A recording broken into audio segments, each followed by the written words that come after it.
Hey everyone, Tactics here with another Mythic Abberus raid guide, this time covering the first tier boss in the raid, Forgotten Experiments. This boss is definitely a clear step up over the previous three and is pretty different from the normal and heroic versions, as now you'll have the bosses activate once the previous one reaches 50% HP instead of 0, meaning that you will be dealing with two bosses for a pretty significant portion of the fight, including all the mechanics each of them have and multiple sources of that stacking tank debuff.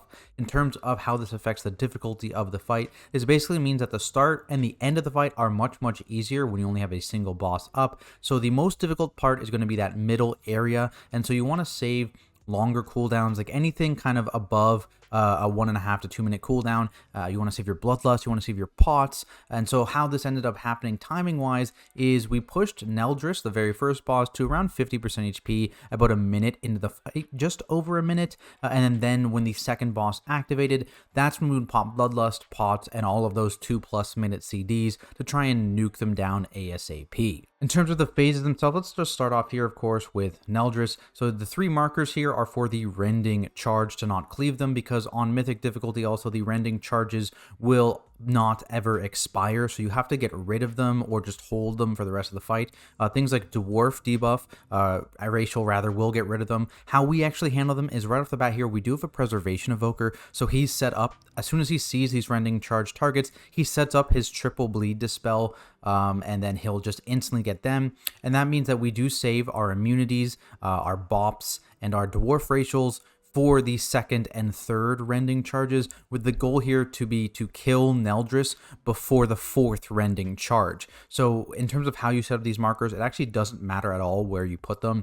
We just put them here. Plenty of guilds put them along this area here. You really just want to make sure that you're making a triangle. You could do no marks and just have, completely YOLO it. But just as long as those 3 players are making a triangle and they're not near anyone else and no one else gets cleaved by that rending charge, you'll be just fine. And again, Dwarf Racial, Bops, super strong here, of course, Preservation Evoker, or even just a regular Evoker Bleed Dispel. We use that on the final sets just to make sure that we get rid of as many Bleed Dispels as we can, just to reduce that overall raid damage.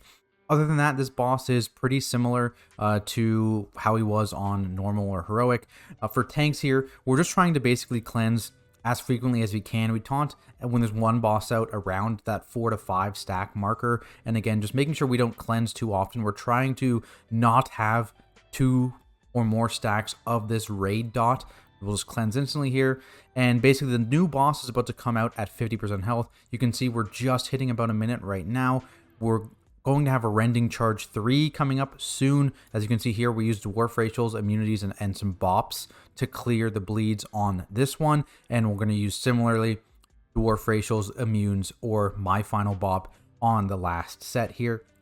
We had 50%. The next boss is going to come out here, and this boss is, I think, almost exactly the same, if not exactly the same as heroic and normal. So you're going to deal with all the AoE swirlies, and you're going to deal with, most importantly, that magic dot in unstable essence. And this, of course, is going to just kind of ramp up in the number of unstable essences. So just like you're trying to kill Naldris before the 4th rending charge here, which is happening in 30 seconds after this rending charge, and as you can see, Bloodlust is popped. Pots are popped, all cooldowns are popped, people are blasting off.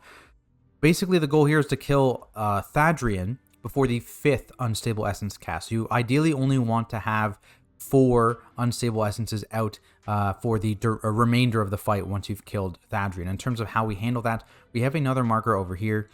And that's basically where any of the debuffed players will go to be dispelled. And in terms of dispel timings here, the goal here is going to be to kind of line up the unstable essences early on. So you see this, there's the debuff right there. And it's about 18 stacks, somewhere between like 16 to 18 stacks is where you want to dispel this first one. And like I said, this is going to go to X, so that's kind of why we're standing towards the middle of the room here, because that big circle is going to come around the dispel, and then we don't have to move with the bosses if we're out in the middle already. Then we can just move directly on top of those mobs there. For future sets, Mass Dispel is obviously very powerful, because you can just get everything in one global. So having a priest in your comp, which already provides that raid debuff, of course, or raid buff rather, of course, is going to be very useful. I think we do dispel this one just a tad bit early, but it's not a big deal because they will get synced up later on with that mass dispel, like I said. But if you're looking to kind of min-max it, you can use like an external on this player, because of course At these higher stack counts, it does hurt a fair bit, so you can external them, and you can dispel it around that 16 to 18 stack counter. In terms of damage focus here, you can see we killed the previous boss, the very first guy, at around 60% of Thadrian. You want to try and prioritize, again, getting as much Thadrian damage as you can, while also killing Naldris before this Rending Charge. He was about to cast it, and then we killed him exactly on time. So you are trying to milk as much Thadrian damage as you can, while still avoiding that 4th Rend to help you get past that beat the 5th Unstable Essence cast. So you see, basically, that 2nd Unstable Essence came out a little bit after we dispelled the first one. So they're going to be slightly desynced, but not a big deal here. And we're just going to be mass dispelling around the X marker from now on. And the timing is going to vary a little bit. So we're going to have the 3rd boss jump down soon here. And basically, the timing we want to do is making sure that we're never getting people killed by the Deep Breath. So what's going to happen basically is we're going to mass dispel all these debuffs just before the Deep Breath. Then about halfway between the next Deep Breath cast, so it's about 25 seconds before the next Deep Breath, and we'll just basically repeat that for the rest of the fight here, because of course you're going to be stuck with these debuffs long after Thadrian is dead when you only have one boss left. So basically that's the timing on the mass spells, just before Deep Breath, and then 25 seconds before the next Deep Breath. So you see, we bring the boss over, we cleave, we move back to the middle a little bit here. Watch positioning, because as you can see, these bosses will kind of run wild a little bit, which is kind of why we've avoided having anyone near where the first boss, or second boss, I guess, spawns, and the 3rd boss spawns, because their aggro table is a little odd when they first jump down. If people are standing near them, they're just going to give them a tank debuff, and that's going to lead to a lot of problems, of course. So just make sure you steer clear of where those bosses are coming from. And then same deal here is we're just kind of cleansing as frequently as we can. As soon as that dot cleared, you see the other tank had 7 stacks, I had 3, instantly clear. And it's going to be a similar thing here. It can be dangerous during this Deep Breath if one of your tanks doesn't have a debuff and the other is really stacked up. That's more of an issue when you only have a single boss. So that's why we kind of want to swap somewhat frequently later on in the fight. But again, here, see, we got the Dispel off just before the Deep Breath went out, so we can move away from this Deep Breath onto this Remnant. But just do note, this Deep Breath can target the same 3rd of the room multiple times. We have had it where he went middle and then middle again. So be careful. Make sure you're watching where that big AoE is coming. We're shifting away. I think we had one dispel just a little bit away from where our marker was. That's why we have that one ad over there. Just make sure you do high priority focus these ads.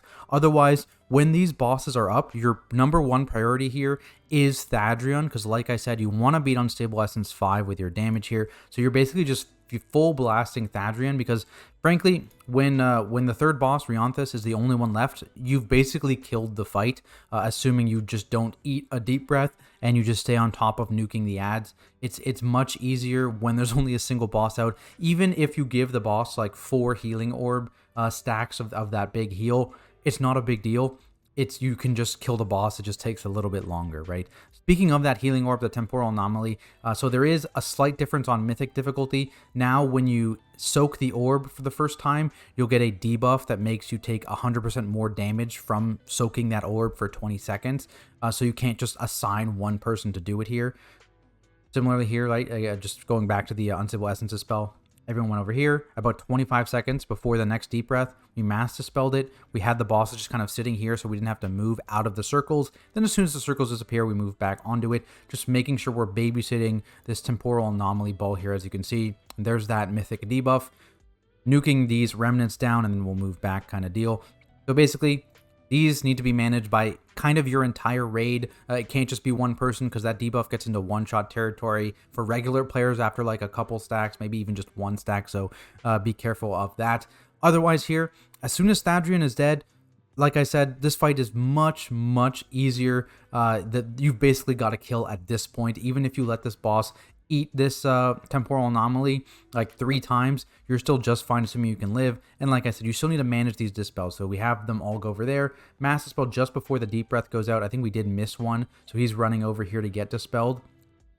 And that's just a rinse and repeat from here on out for the rest of the fight. Though, of course, again, Unstable Essences can still wipe you if you don't dispel them fast enough, if you don't kill them fast enough, so keep those massive spells on them. Otherwise, basically just like normal and heroic at the end of the fight.